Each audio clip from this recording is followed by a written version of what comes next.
বন্ধুরা, সোমাদির রান্নাঘরে সবাইকে স্বাগত।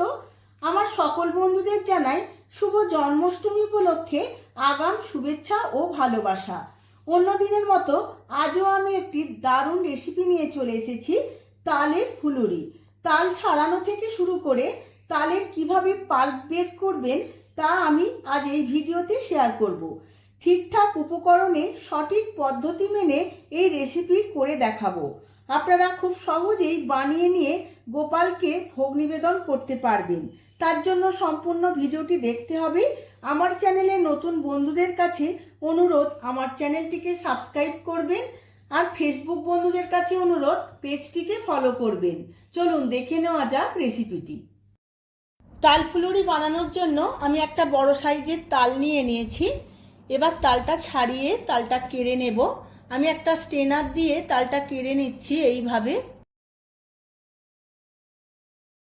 সমস্ত তালটা আমার কাড়া হয়ে গেছে।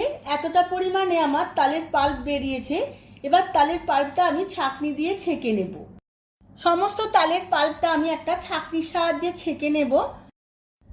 তালের পাল্পটা খুব ঘন, ছাঁকনিতে এমনিতে পড়বে না। আমি একটা চামচ নিয়েছি, চামচের সাহায্যে এইভাবে চেপে চেপে তালের পাল্পটা ছাঁকতে হবে। তালের পাল্পের মধ্যে রোঁয়াগুলো ছাঁকনির মধ্যে আটকে যাবে।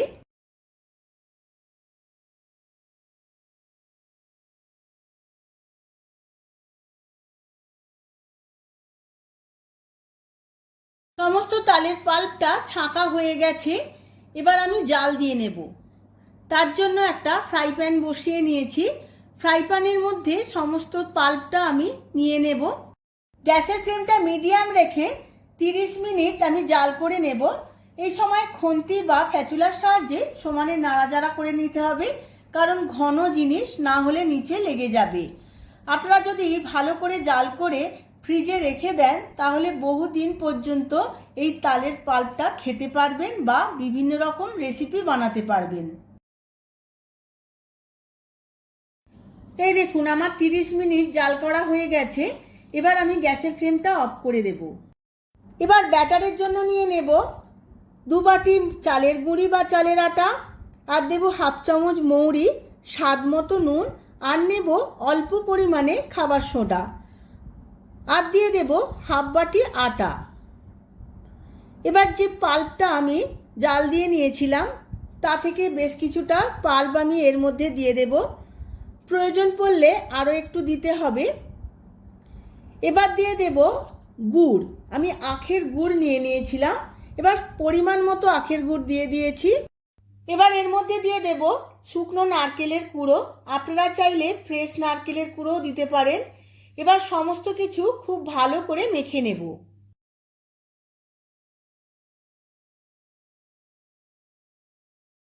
আমার ফুলুরির জন্য ব্যাটারটা রেডি হয়ে গেছে।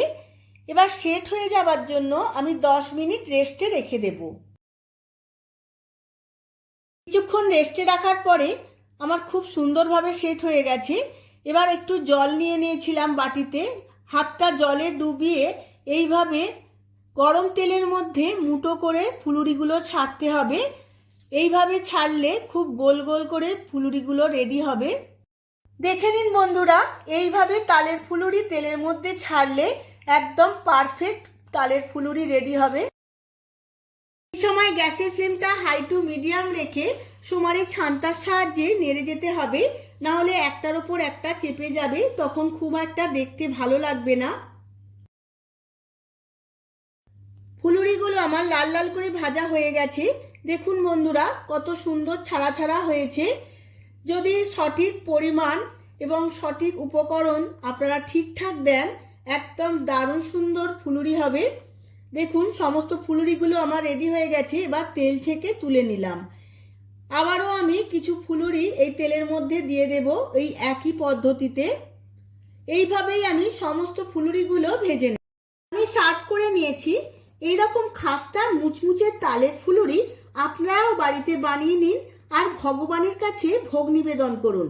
ভিডিওটা যদি ভালো লেগে থাকে ভিডিওটিতে প্রচুর প্রচুর লাইক, শেয়ার, কমেন্ট করবেন। আজ তাহলে আসি, আবার দেখা হবে পরবর্তী ভিডিওতে নতুন আরও একটি রেসিপি নিয়ে। ধন্যবাদ।